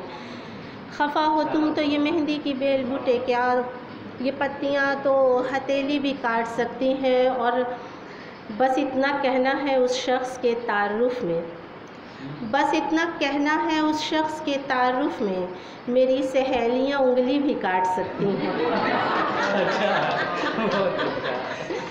मेरी सहेलियां उंगली भी काट सकती हैं। ये मैं बता नहीं सकती, आप समझ सकते हैं। ये मेरा अपना तजुर्बा था, आपने अभी उनसे अच्छा सुने कि मोहब्बत से शनासाई हुई थी तभी तो बेखुदी छाई हुई थी। मोहब्बत से शनासाई हुई थी तभी तो बेखुदी छाई हुई थी। बहुत कुछ कह चुका होता वो मुझसे, बहुत कुछ कह चुका होता वो मुझसे, ज़रा सी मैं ही घबराई हुई थी। और सुने कि उधर वो मुझ पे आशिक हो चुका था, उधर वो मुझ पे आशिक हो चुका था, इधर मैं भी तो पगलाई हुई थी। उधर वो मुझ पे आशिक हो चुका था, इधर मैं भी तो पगलाई हुई थी। और सुने शेर का मतलब, और एक दो शेर के, तमाम बच्चे वसीयत लिए कतार में हैं, तमाम बच्चे वसीयत लिए कतार में हैं, बस एक आखिरी हिचकी के इंतज़ार में हैं। तमाम बच्चे वसीयत लिए कतार में हैं, बस एक आखिरी हिचकी के इंतज़ार में हैं। सजा के रखा है चेहरा बहुत करीने से, सजा के रखा है चेहरा बहुत करीने से, फसीले जिस्म के अंदर हम इंतशार में हैं, फसीले जिस्म के अंदर हम इंतशार में हैं। और वो एक खूबरू आया है जब से कॉलेज में, फिर आपके ही काम का शेर पढ़ रही हूँ। वो एक खूबरू आया है जब से कॉलेज में, तमाम सखियाँ मेरी मौसमी बुखार में हैं। वो एक खूबरू आया है जब से कॉलेज में, तमाम सखियाँ मेरी मौसमी बुखार में हैं। और मतलब यूँ पेश करती हूँ कि सुना है और भी कोई तेरी दीवानी है, सुना है और भी कोई तेरी दीवानी है, अगर ये सच है तो फिर उसकी जान जानी है। सुना है और भी कोई तेरी दीवानी है, अगर ये सच है तो फिर उसकी जान जानी है। मैं बेवकूफ़ जो तेरे सिवा किसी की नहीं, मैं बेवकूफ़ जो तेरे सिवा किसी की नहीं, तू अक्लमंद तेरी सब पे मेहरबानी है, तू अक्लमंद तेरी सब पे मेहरबानी है। और ये शेर के इसीलिए, ये मक्ते का शेर है कि इसीलिए तो बड़ी सादगी है लहजे में, इसीलिए तो बड़ी सादगी है लहजे में, ये नगमा नूर जो लड़की है ख़ानदानी है, इसीलिए तो बड़ी सादगी है लहजे में, ये नगमा नूर जो लड़की, ये नगमा नूर जो लड़की है ख़ानदानी है। और एक गज़ल और भी पेश करूं फिर मैं जी, अच्छा मतलब और दो शेर मैं उसका सुना देती हूँ। जी जी मैं हाजिर करती हूँ। मतलब और दो शेर याद है, मैं पढ़ती हूँ। तुम्हारा ज़िक्र होठों पर तिलावत से ज़रा कम है, मोहब्बत से ज़्यादा है, इबादत से ज़रा कम है। तुम्हारा ज़िक्र होठों पर तिलावत से ज़रा कम है, मोहब्बत से ज़्यादा है, इबादत से ज़रा कम है। और शेर यूँ है कि यहाँ जल्लाद भी, कातिल भी, मुनसिफ भी, गवाही भी, यहाँ जल्लाद भी, कातिल भी, मुनसिफ भी, गवाही भी, जिसे हम घर समझते हैं अदालत से ज़रा कम है, जिसे हम घर समझते हैं अदालत से ज़रा कम है। और ये मेरा भी बहुत पसंदीदा शेर हुआ है ये कि मेरी दीवार पर कितने कैलेंडर हो गए बूढ़े, मेरी दीवार पर कितने कैलेंडर हो गए बूढ़े, तेरे आने का वादा भी क़यामत से ज़रा कम है, तेरे आने का वादा भी क़यामत से ज़रा कम है। और एक गज़ल पेश करती हूँ।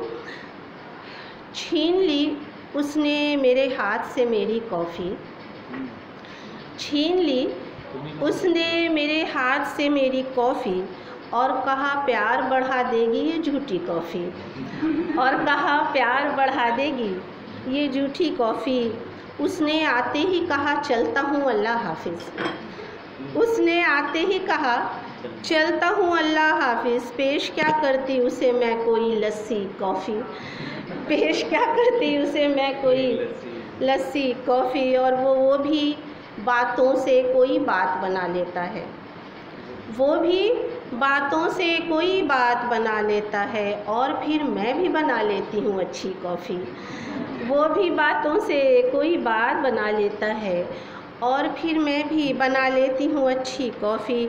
और सुने के देखकर उसको मोहल्ले की कुंवारी परियां, देखकर उसको मोहल्ले की कुंवारी परियां आजकल ख्वाब में पीती हैं नशीली कॉफ़ी, आजकल ख्वाब में पीती हैं नशीली कॉफ़ी। उसकी जानिब से मेरे हाथ का पहला बोसा, उसकी जानिब से मेरे हाथ का पहला बोसा, याद है मुझको मेरे हाथ की पहली कॉफ़ी, याद है मुझको मेरे हाथ की पहली कॉफ़ी। और मक्ता कशीर यूँ कि उसको नुकसान शक्कर से है बहुत नग़मा नूर, उसको नुकसान शक्कर से है बहुत नग़मा नूर, साथ देने के लिए पीती हूँ ठंडी, पीती हूँ फीकी कॉफ़ी, साथ देने के लिए पीती हूँ फीकी कॉफ़ी। बहुत शुक्रिया।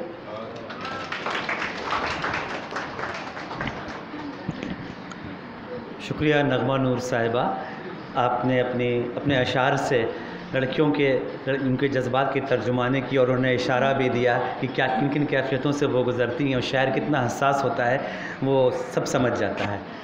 हमारे दरमियान गज़ल के एक बहुत खूबसूरत शायर जिनकी आवाज़, लबो लहजा, शेरी उसलूब उनकी ख़ास पहचान है, मेरी मुराद तो नसीम अज़ीज़ी साहब से है। उनसे गुजारिश है कि तशरीफ़ लाएँ और अपनी गज़ल से नवाजें। नसीम अज़ीज़ी।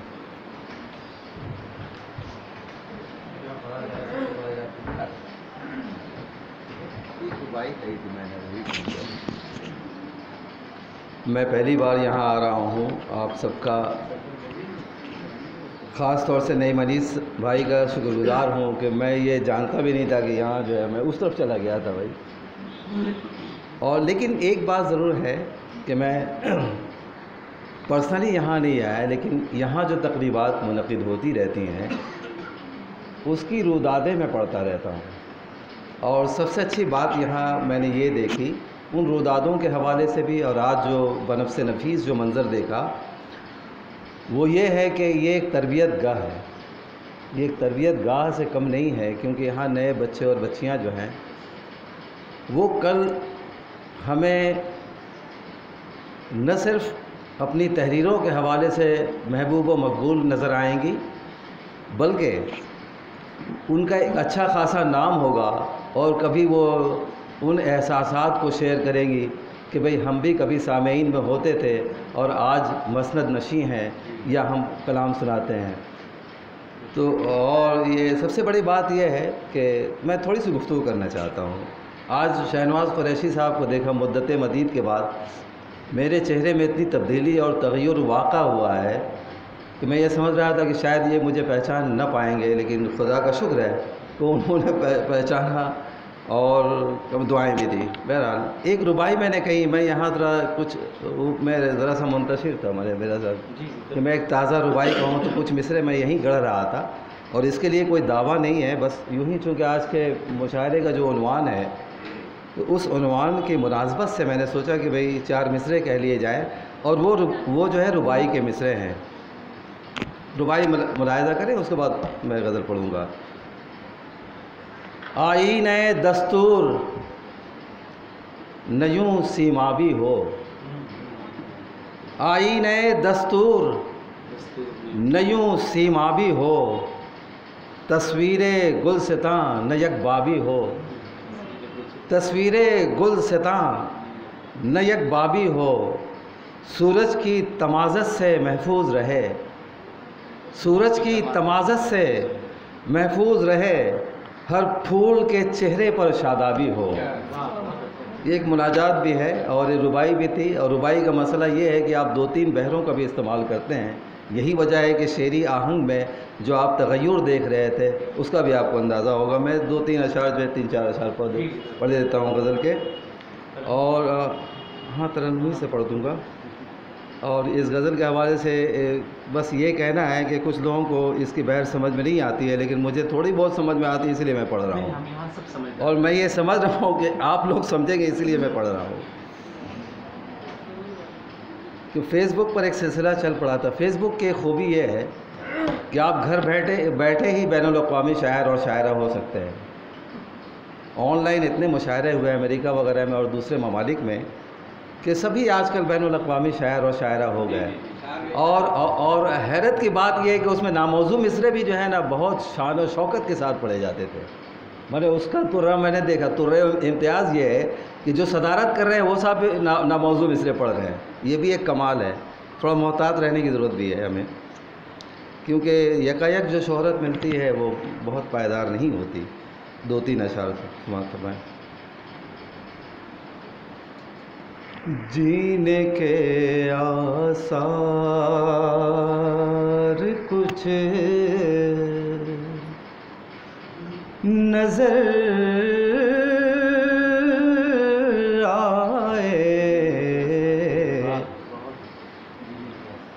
जीने के आसार कुछ, जीने के आसार कुछ नजर आए, आप जो सीने में आग भर आए, आप जो सीने बर्फ सुलगने लगे मुरव्वत की, बर्फ सुलगने लगे मुरव्वत की, भूल गए के अपने घर आए, भूल गए हम। और शेर देखें। पैरहने यार का छिड़ा किस्सा, पैरहने यार का छिड़ा किस्सा,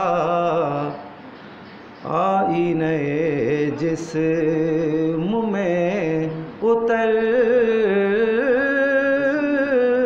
आए, आईने जिस्म में भीख अगर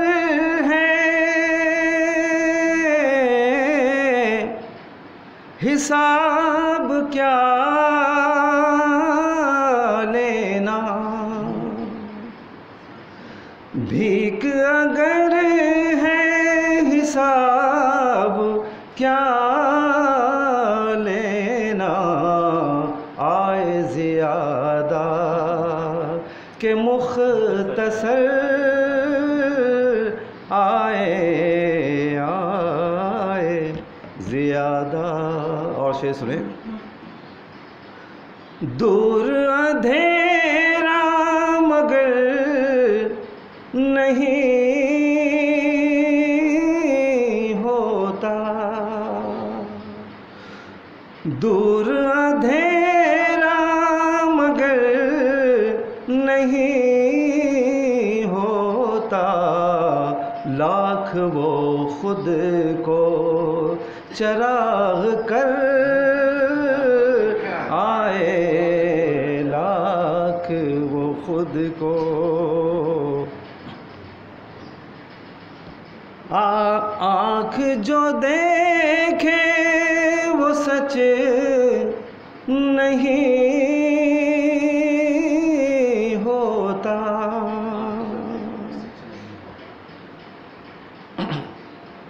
नहीं, वो दूसरी गज़ल का मैंने पढ़ दिया शेर माजरत के साथ। इसी गज़ल, हाँ ठीक है, सॉरी। जीने के आसार, और आखिरी शेर समाप्त करना। नहीं, नेटवर्क नहीं है असमें इस बहर में मैंने 3-4 गज़लें कही है, वो तवातुर के साथ चली आ रही है यार, अपने आप आ जाता है। तवातुर के साथ चली आ रही हैं कि एक ही बहर में मैंने 2-3-4 गज़लें हैं, वो तवातुर के साथ चली आई। एक ये में था, खूब है तेरे विसाल की लज़्ज़त, खूब है तेरे विसाल की लज़्ज़त, जब कभी हम आए, जब कभी हम आए, चश्मे तर आए, जीने के आसार। कुछ शुक्रिया। शुक्रिया नसीम अजीज़ी साहब। और अब हमारे दरमियान सदर मुशायरा की बारी है। वो ख़ुद भी बहुत अच्छे शायर हैं और ज़बान पर तो कुदरत हासिल है। उनकी गुफ्तगू ही जो है उससे हम लोग बहुत कुछ सीख सकते हैं। मेरी मुराद शहनवाज़ कुरैशी साहब से, जो लखनऊ से तशरीफ़ लाए हैं। आइए शहनवाज़ साहब, अपनी नज़्म भी सुनाइए और अपनी तकरीर से भी हम सबको नवाजिए।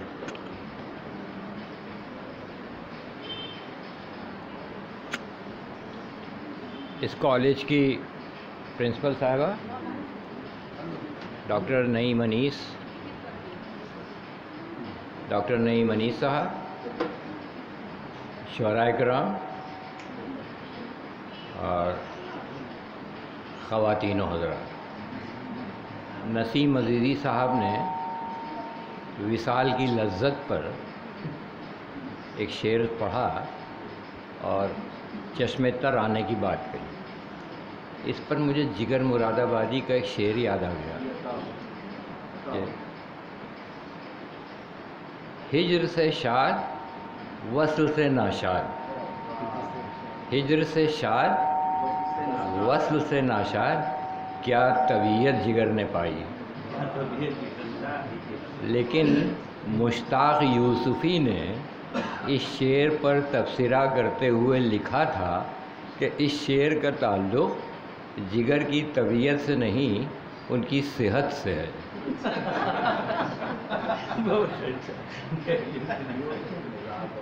अब नसीम अज़ीज़ी साहब के बारे में मैं इस तरह की बात नहीं कह सकता हूँ। देखिए, ये आज के जलसा और ये मुशायरा जश्न आज़ादी का अमृत महोत्सव के उन्वान से हो रहा है। तो आज़ादी के सिलसिले में भी और इस जश्न के सिलसिले में भी कुछ बातें होनी चाहिए। जब 15 अगस्त 47 को आज़ादी मिली, ये हो सकता है आपने ये वाक़या या ये लतीफ़ा सुना हो, तो एक साहब खुशी के मारे दीवाने हो गए और दिल्ली की सड़कों पर नाचते, कूदते, उछलते, हाथ पैर चलाते चले जा रहे, बहुत दौड़ के चल रहे थे, खुशी से झूम रहे। सामने से एक साहब आ रहे थे तो इनका हाथ उनकी नाक पे पड़ गया। तो उन्होंने कहा, क्यों भाई, ये क्या कर रहे हैं आप? ये तो उन्होंने कहा, हम आज़ाद हो गए, अब हम जो चाहें करें।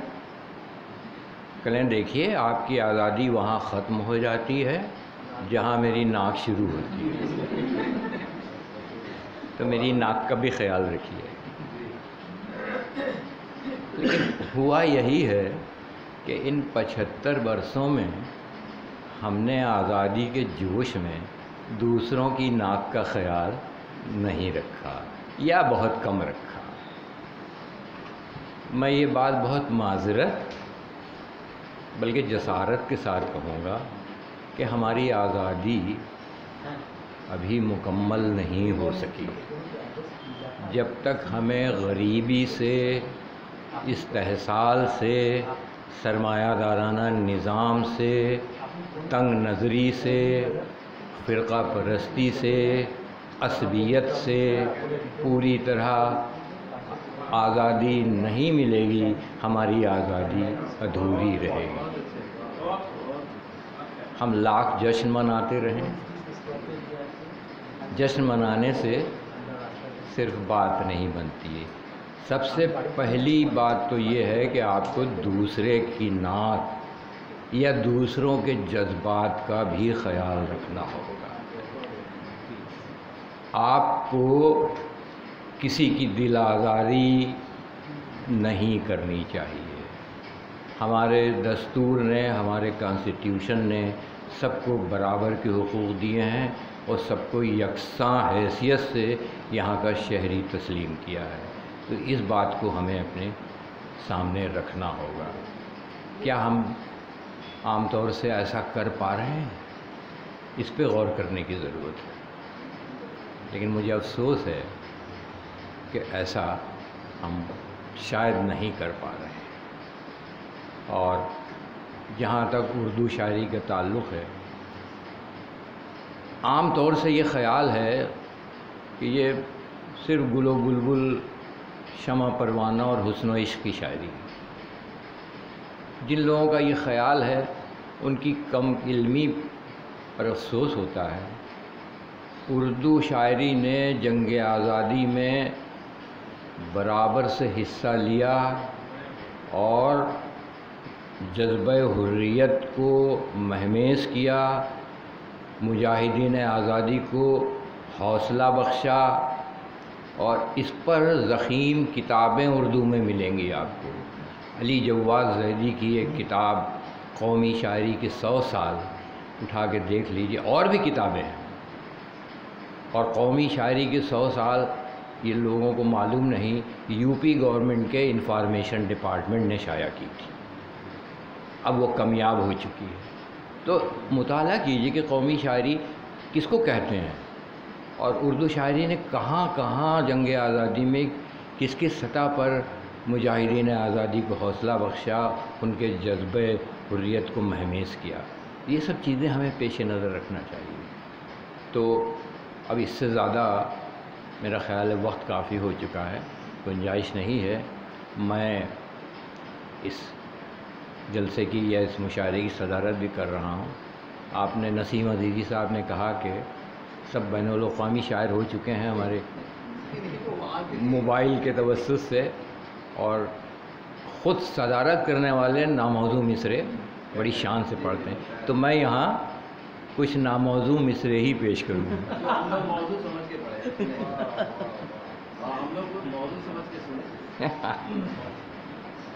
चंद छोटी छोटी नज़में। जगमग जगमग शाम हुई फिर ज़ख्म खिले,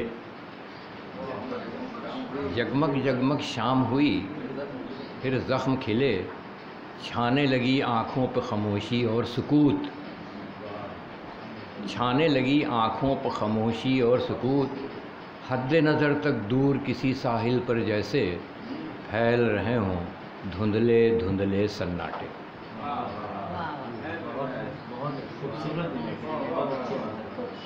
ये नज़्म मैंने कलकत्ते में कही थी अपने दौरान क़याम।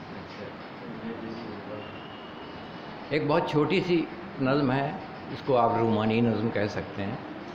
देखिए, हम किसी को चाहते हैं, किसी से अगर इश्क करते हैं, किसी को पसंद करते हैं, तो बहुत बड़े मुफक्किर का ये कहना है कि जिसको हम चाहते हैं किसी न किसी ज़ाविये से, किसी न किसी नुक्ते नज़र से हम उसमें अपनी झलक देखते हैं,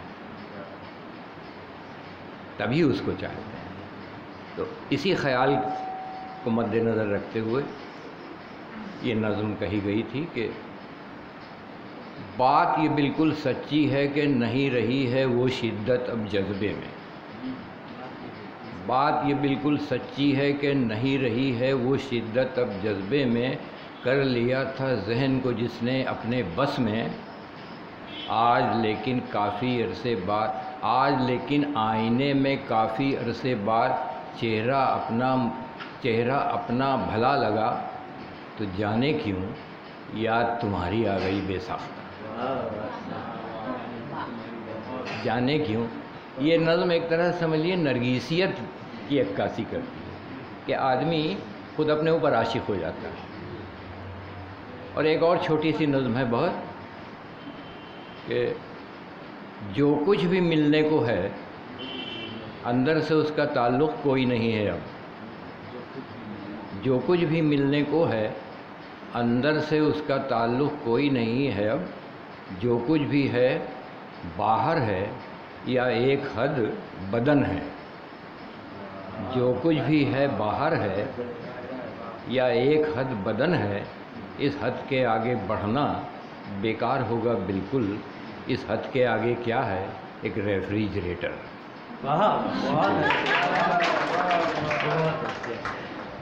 शुक्रिया। मैं गुजारिश करूँ इम्तियाज़ साहब से, आप जैसे यहाँ आ जाए। देना सबको दरी रहो।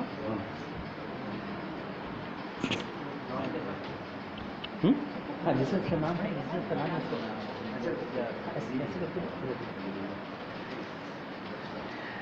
हमारी दावत पे आप सब यहाँ तशरीफ़ लाए, इसके तो शुक्रिया बाकायदा तौर पे इम्तियाज़ साहब अदा करेंगे, जो हमारी रिवायत रही है। लेकिन कॉलेज की तरफ से एक तोहफ़ा मोहब्बत है, ताकि आपके घरों में ये याद रहे कि आप कलकत्ता गर्ल्स कॉलेज ने जब 75वीं आज़ादी का जश्न मनाया तो आप हमारे हमसफ़र थे, हमारे साथ थे, और ये महफ़िल हमेशा याद रहे। मैं गुजारिश करूँगा ज़ीशान मुस्तफ़ा से कि वो तशरीफ़ लाएँ और प्रिंसिपल साहिबा के हाथों एक हमारा मोमेंटो जो है कॉलेज की तरफ से बोलिए।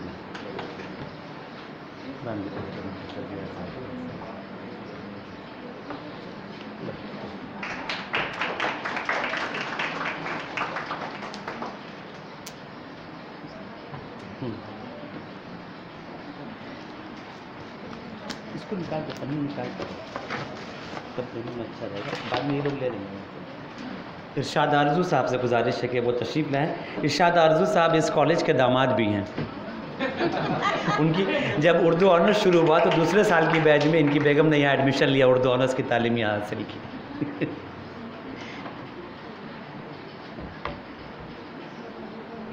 पहले मालूम होता तो दामादी गज़ल सुनाता। इम्तियाज़ रूमी साहब से गुजारिश है कि तशरीफ़ लाएँ। डब्बा सब कुछ बात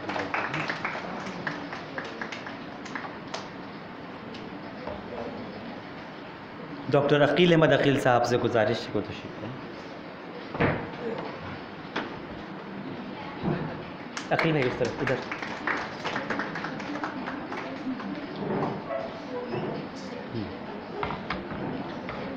मोहतरमा नगमा नूर साहिबा से गुजारिश है तशरीफ़ लाएँ।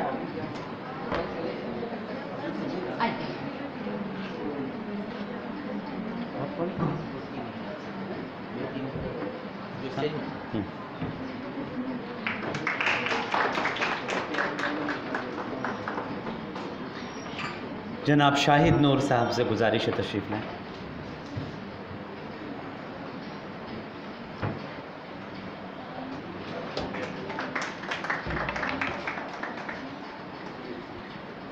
नसीम अजीज़ साहब से गुजारिश है कि वो आएँ।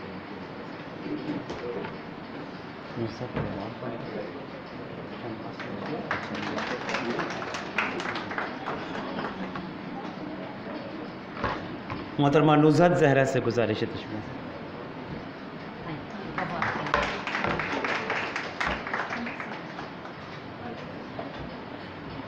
मैं मैम से गुजारिश करूँगा कि शहनवाज़ कुरैशी साहब की खिदमत में पेश करें। शहनवाज़ साहब।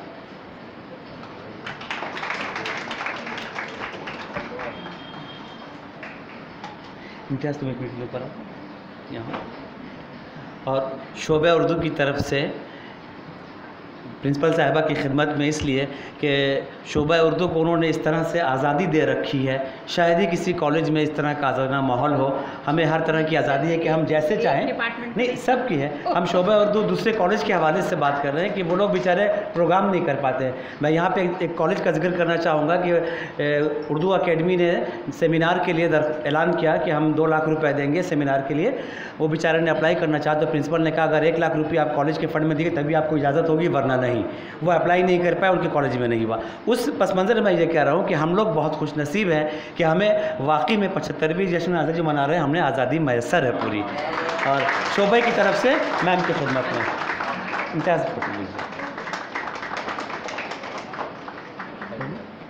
ठीक।